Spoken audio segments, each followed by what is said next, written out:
Hello दोस्तों, नमस्कार। स्वागत है आप सभी का आपके अपने परिवार द एडू मिरर के ऑनलाइन प्लेटफॉर्म पर। मैं अजय आदित्य स्वागत और अभिनंदन करता हूं। दोस्तों, यह उत्तर प्रदेश पीसीएस 2022 की प्रारंभिक परीक्षा के लिए हम लोग सीरीज जो चला रहे हैं, इस सीरीज के अंतर्गत आज हम लोग 8वां सेट देखेंगे, जिसमें आपके सामने पहला क्वेश्चन रखा गया है, निम्न में से कौन सा भारतीय अर्थव्यवस्था का प्राथमिक क्षेत्र है। दोस्तों, ये उत्तर प्रदेश प्रारंभिक परीक्षा 2022 की पीसीएस के लिए यह इंपॉर्टेंट क्वेश्चन हैं, जिसमें पहला क्वेश्चन आपके सामने रखा गया है कि निम्न में से कौन भारतीय अर्थव्यवस्था का प्रारंभिक क्षेत्र है। कृषि, उद्योग, सहकारिता या उपरोक्त में से कोई नहीं। तो दोस्तों, अगर बात किया जाए भारतीय अर्थव्यवस्था का प्राथमिक क्षेत्र के अंतर्गत यहाँ पे कृषि को रखी जाएगी। ठीक है, किसे रखा जाता है? कृषि। कृषि के अलावा कृषि, खनन आदि जो होते हैं, ठीक है, कृषि, खनन आदि क्या होते हैं? ये प्राथमिक क्षेत्र होते हैं। ठीक है, और जैसे देखा जाए विनिर्माण या उद्योग, यह द्वितीय क्षेत्र के अंतर्गत रखा जाता है। तथा तृतीय क्षेत्र में अगर देखा जाए तो होटल, बीमा, ठीक है, कौन से होते हैं? होटल, बीमा, सॉफ्टवेयर आदि, ये सब तृतीय क्षेत्र के अंतर्गत रखे जाते हैं। तो यहाँ आपसे प्रश्न पूछा था कि कौन भारतीय अर्थव्यवस्था का प्राथमिक क्षेत्र है, तो कृषि, खनन उद्योग जो होता है, ठीक है। और उसके बाद देखेंगे विनिर्माण उद्योग जो होता है, यह द्वितीय क्षेत्र का होता है। और तृतीय क्षेत्र में हम लोग होटल, बीमा और सॉफ्टवेयर आदि जैसी चीज़ों को हम लोग तृतीय क्षेत्र में रखते हैं। तो क्वेश्चन के अकॉर्डिंग आपका ऑप्शन नंबर बिल्कुल सही ए बनेगा। ठीक है, चलिए आइए आगे देखते हैं। अगला क्वेश्चन होता है, गौतम बुद्ध द्वारा अपने धर्म में दीक्षित किया जाने वाला अंतिम व्यक्ति निम्नलिखित में से कौन था? आनंद, सारिपुत्र, मोगलन या फिर उसके बाद सुबुद्ध। दोस्तों, गौतम बुद्ध द्वारा अपने धर्म को दीक्षित करने वाला जो अंतिम व्यक्ति था, कौन था? गौतम बुद्ध की अगर बात किया जाए दोस्तों, तो बौद्ध धर्म के संस्थापक गौतम बुद्ध, बौद्ध धर्म के संस्थापक की बात की जा रही है। गौतम बुद्ध बौद्ध धर्म के संस्थापक थे। ठीक है, पहला तो यही क्वेश्चन होता है, बौद्ध धर्म के संस्थापक। और बात किया जाए, इन्हें एशिया का ज्योतिपुंज के नाम से भी जाना जाता है। ठीक है, इन्हें किस नाम से और जाना जाता है? तो एशिया के ज्योतिपुंज। ठीक है, एशिया के ज्योतिपुंज के नाम से भी किन्हें जाना जाता है? गौतम बुद्ध को जाना जाता है। ठीक है, इन्हें ज्ञान प्राप्ति के बाद देखेंगे तो ज्ञान प्राप्ति के बाद इन्हें सिद्धार्थ, पहले इनका नाम था सिद्धार्थ, से गौतम बुद्ध कहा जाने लगा ज्ञान प्राप्ति के बाद। और यह अपना प्रथम उपदेश जो होता है, प्रथम उपदेश अपना गौतम बुद्ध कहाँ देते हैं? कई बार पूछा गया क्वेश्चन में, तो कह देंगे सारनाथ में। इन्होंने अपना प्रथम उपदेश कहाँ दिया था? तो ये अपना पहला उपदेश सारनाथ में देते हैं। और बात किया जाए अपना अंतिम जो बात किया गया है क्वेश्चन, अंतिम व्यक्ति था जिसे इन्होंने दीक्षित किया था, तो वह सुबुद्ध था। ठीक है, कौन था? तो वह सुबुद्ध था। तो दोस्तों, ये इंपॉर्टेंट फैक्ट है गौतम बुद्ध के बारे में, बेसिक फैक्ट है कि गौतम बुद्ध यानी कि शुरुआत में ये देखेंगे सिद्धार्थ के नाम से जाने जाते थे, और इन्हें ज्ञान प्राप्ति के बाद गौतम बुद्ध कहा जाने लगा। यह पहला उपदेश अपना सारनाथ में देते हैं, और अंतिम जो उपदेश जिसे दीक्षित करते हैं वह व्यक्ति सुबुद्ध होता है। ठीक है, इन्हें एशिया का ज्योतिपुंज के नाम से जाना जाता है। ठीक है, चलिए आगे देखते हैं। अगला जो क्वेश्चन होगा, क्वेश्चन नंबर थर्ड होगा। देखिए, बहुत इंपॉर्टेंट होता है। निम्नलिखित में से एक सही सुमेलित नहीं है। बाकी दोस्तों सही सुमेलित है, निम्न में से एक कोई सही सुमेलित नहीं है। देखिएगा, यहाँ पे अनुच्छेद 39 से समान न्याय एवं निःशुल्क विधिक सहायता, बिल्कुल सही। देखिए, पॉलिटिकल क्वेश्चन है, आप लोग सही करेंगे ही करेंगे। अनुच्छेद 40 ग्राम पंचायतों के संगठन, बहुत बार पूछा, अनुच्छेद 40 किससे संबंधित है? तो ग्राम पंचायतों के गठन से, है ना। और उसके बाद देखिएगा, अनुच्छेद 44 समान नागरिक संहिता। हम कहते हैं कि जब 44 की बात आती है, यानी 44 यानी कि समान बात हो रही है, यानी कि 44 समान नागरिक संहिता की बात करता है। अनुच्छेद 48 न्यायपालिका का कार्यपालिका से पृथककरण। नहीं दोस्तों, अनुच्छेद 48 जो होता है, 48 के बारे में कृषि एवं पशुपालन के संगठन की बात की जाती है। किसकी होती है? कृषि एवं पशुपालन। ठीक है, कृषि एवं पशुपालन, ठीक है, के संगठन की जो बात होती है भारतीय संविधान के आर्टिकल 48 में। न्यायपालिका को कार्यपालिका से अगर अलग करने की बात कभी पूछता है तो आप यहाँ पे कौन सा आर्टिकल लगाएंगे? हम लोग कई बार चर्चा करते हैं, तो कहते हैं ये बहुत इंपॉर्टेंट होता है, आर्टिकल 50। ठीक है, आर्टिकल 50 के तहत हम लोग देखेंगे कार्यपालिका को न्यायपालिका से पृथक कर दिया है। तो आपका यहाँ पे जो आंसर बनेगा क्वेश्चन के अकॉर्डिंग, आपका सही सुमेलित नहीं है, कौन सा? Option number 4। क्योंकि आर्टिकल जो 48 होता है कृषि एवं पशुपालन के संगठन से, न कि न्यायपालिका का कार्यपालिका से पृथककरण का। न्यायपालिका का कार्यपालिका से पृथककरण तो आर्टिकल 50 के तहत किया जाता है। ठीक ना, चलिए आगे देखते हैं। अगला क्वेश्चन होगा, निम्नलिखित युगों में कौन सही सुमेलित नहीं है? कौन सही सुमेलित नहीं है? देखिए, बाबर खानवा का युद्ध। दोस्तों, अगर खानवा के युद्ध की बात करें तो 1527 ईस्वी में बाबर और राणा सांगा के बीच हुआ था। ठीक है, ये कब हुआ था दोस्तों? तो 1527 ईस्वी में हुआ था। 1527 में बाबर और किसके बीच हुआ था? तो राणा सांगा के मध्य। ठीक है, राणा सांगा के मध्य, ये सही है। चौसा का युद्ध दोस्तों, ये हुमायूं और किसके साथ हुआ था? तो ये हुमायूं और शेर शाह के साथ हुआ था। ठीक है, चौसा का जो युद्ध होता है दोस्तों, ये 1539 ईस्वी में हुआ था। 1539 में, इंपॉर्टेंट ये सब डाटा है। हुमायूं का युद्ध हुमायूं और शेर शाह के मध्य हुआ था, जिसमें हुमायूं ने गंगा नदी में कूदकर अपनी जान बचाई थी इसी चौसा के युद्ध में। और ये चौसा का युद्ध जो हुआ था 1539 ईस्वी में हुआ था।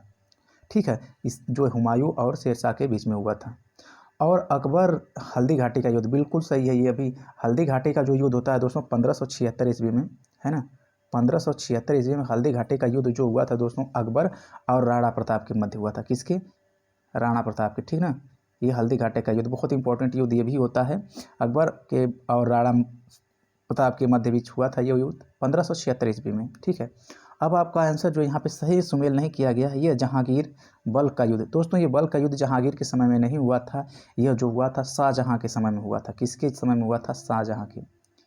और दोस्तों इसकी अगर समय अवधि देखा जाएगा तो ये 1646 ईस्वी में हुआ था, ठीक है।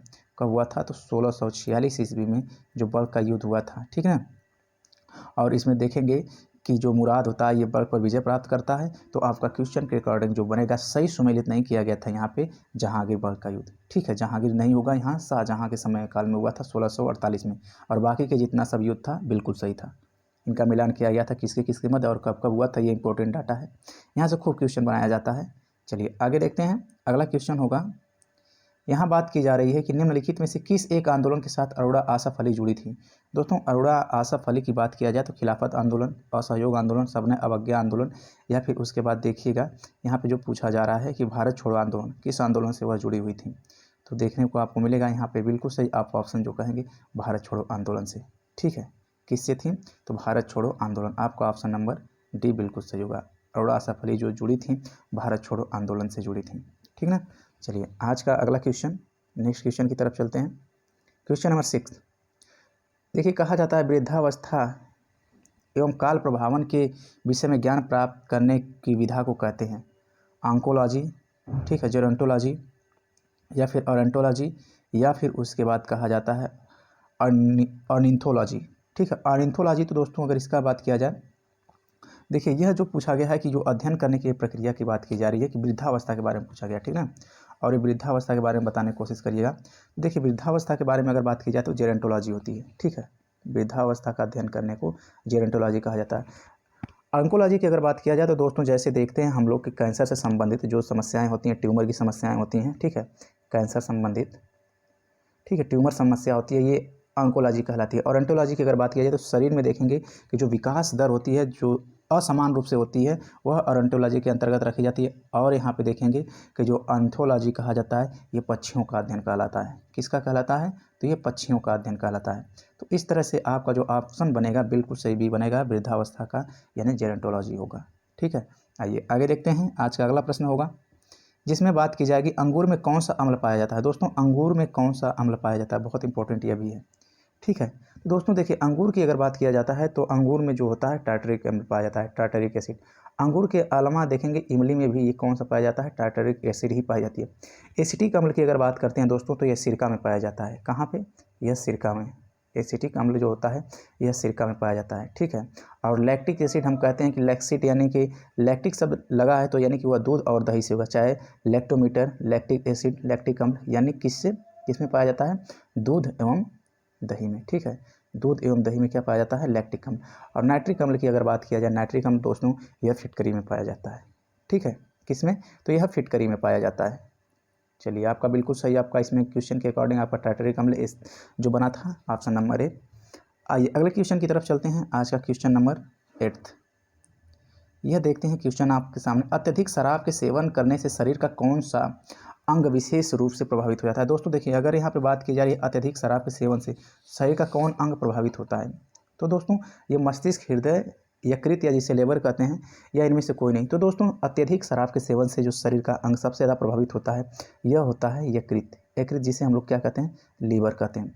दोस्तों शराब का अगर रासायनिक नाम लिखा जाए तो इसका एथिल एल्कोहल होता है, ठीक है। शराब का जो रासायनिक नाम होता है यह एथिल एल्कोहल होता है, ethyl alcohol. Ethyl alcohol important होता है शराब का रासायनिक नाम। और दोस्तों देखेंगे कि शराब में मेथिल एल्कोहल की मात्रा, किसकी?